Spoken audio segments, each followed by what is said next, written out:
По сончево и топло време екипата на Кочани и во реваншот од полуфиналето за Купот на Македонија оствари висока и сигурна победа против недораснатиот борец од Велес. Кочанчанки на 8 гола од првиот надпревар додадоа уште 7 на стадионот Никола Мантов и со вкупни 15:0 се пласира во овогодишното финале на женскиот куп.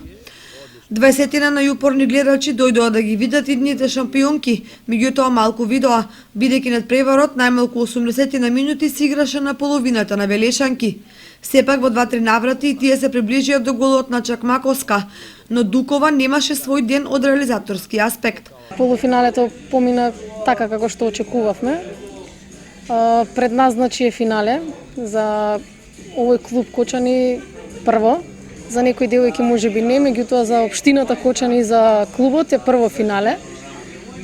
Ке има значи надпреварот големо значение и за играчите и за самиот клуб. Играме со противник, да речем, незгоден, доста незгоден, иако без некои си квалификации стигна до ова финале. Сите работи се поставени за 24-ти, кога ќе биде за прв пат во историјата на женскиот фудбал представник од Кочани, тоест нашиот клуб ФК Кочани да игра на едно финале. Мината година во финалето играше Оризари од населба Оризари, заедно со Единство од Скопје.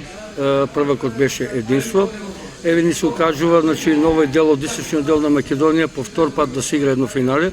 Првиот и вториот гол на Кочани ги постигна Кокаловска по проигрувањето од Салихи, потоа 2 гола постигна Спировска, а недобри беа погодоците на капитенот Тања Митровска. Седмиот гол го постигна Афродита Салихи. Во финалето ЖПК Кочани ќе игра против Конзули од Битола, што е многу посериозен противник. Финалето сигурно ќе биде неизвестно до крајот, а се игра на 24 мај во Скопје.